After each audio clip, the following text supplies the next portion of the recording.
Hello everyone, मैं doctor प्रगति गुप्ता और आज इस वीडियो में हम बात करने वाले हैं स्पर्म काउंट। अगर डेड शो हो रहा है, डेड स्पर्म काउंट आ रहा है तो उसका क्या मतलब होता है, क्या इसको हम करेक्ट कर सकते हैं।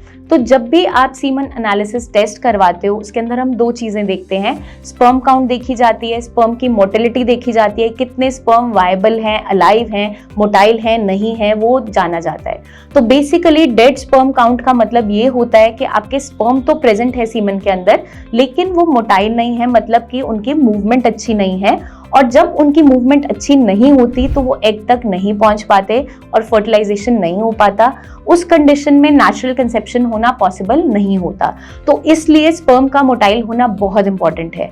अब स्पर्म मोटिलिटी कम होने के पीछे क्या कारण हो सकते हैं? कई सारे कारण देखने को मिलते हैं। अगर बॉडी में कुछ कुछ ऐसे चेंजेस चल रहे हैं जिसके कारण से स्पर्म की मोटिलिटी पे इफेक्ट आ रहा है तो वहां आपका मोटिलिटी कम होती चली जाती है। सबसे पहला रीजन है स्ट्रेस।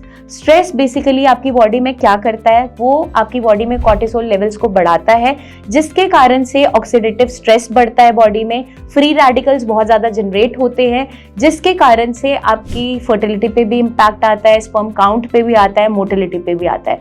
अगर मेल्स में बार बार यूटीआई हो रहे हैं, यूरिनरी ट्रैक्ट इन्फेक्शन बहुत ज़्यादा हो रहे हैं, उसके कारण से भी आपकी स्पर्म की मोटिलिटी पे इफेक्ट आता है। साथ के साथ अगर कोई हेल्थ कंडीशन से हम सफ़र कर रहे हैं जैसे कि डायबिटीज़ हो गया, हाइपोथायरॉयडिज्म हो गया, ओबेसिटी हो गया, तो उसके कारण से भी स्पर्म की मोटिलिटी पे इफेक्ट देखने को मिल जाता है।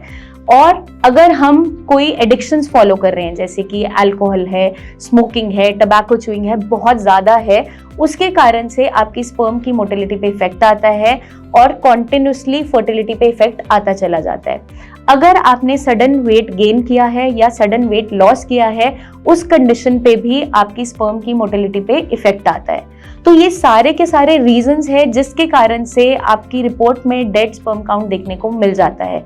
अब क्या हम इसे करेक्ट कर सकते हैं? तो बिल्कुल कर सकते हैं। बस हमें ध्यान क्या रखना है, अपनी डाइट को अच्छा रखना है, माइक्रो न्यूट्रिएंट्स की कमी नहीं होने देना है, साथ के साथ एक्सरसाइजेस करनी है और अपने वेट को इन चेक रखना है। तो हम अपनी डेली रूटीन के अंदर क्या कर सकते हैं, थोड़ी मोबिलिटी ऐड ऑन कर सकते हैं। डेली रूटीन में आपको कोई ना कोई एक्सरसाइजेस जरूर करनी है ताकि आपका वेट इन चेक रहे, मेटाबॉलिक डिसऑर्डर्स आप तक ना पहुंचे जैसे कि डायबिटीज हो गया, हार्मोनल इश्यूज हो गए, जिसके कारण से आपके वेट गेन, वेट लॉस की कंडीशन बन जाती है और स्पर्म मोटिलिटी पे भी इफेक्ट आता है। तो इस चीज का हमें खास ध्यान रखना है। बॉडी में हमें कुछ चीजों की कमी नहीं होने देनी, जैसे कि आपका माइक्रोन्यूट्रिएंट जो जिंक है, सेलेनियम है या फिर कोएंजाइम Q10 है। अगर इन सारी चीज़ों की कमी हो जाती है, न्यूट्रिशनल डेफिशिएंसी क्रिएट होती है, तो सीधा इम्पैक्ट उसका स्पर्म की हेल्थ पे आता है। इसलिए ये सारे के सारी जो माइक्रोन्यूट्रिएंट्स हैं बहुत इंपॉर्टेंट है। ये हम अपनी डाइट से भी पूरा कर सकते हैं, लेकिन अगर डाइट से भी ये न्यूट्रिशनल डेफिशिएंसी पूरी नहीं हो पा रही तो वहाँ पे हमें सप्लीमेंटेशन करनी पड़ती है, सप्लीमेंट्स की मदद लेनी पड़ती है। कुछ आयुर्वेदिक हर्ब्स भी अवेलेबल हैं जो आपकी फर्टिलिटी को बूस्ट करती हैं, जैसे कि कौंच बीज हो गया, अश्वगंधा हो गया, पिपली है, या फिर आपका जो कोएंजाइम Q10 की कई टैबलेट्स आती है, सप्लीमेंट्स आते हैं, वो भी आप साथ में ले सकते हैं। तो बहुत सारी चीज़ें हैं जिनको हमें अपनी डेली रूटीन में ऐड ऑन करके हम स्पर्म मोटिलिटी को बढ़ा सकते हैं।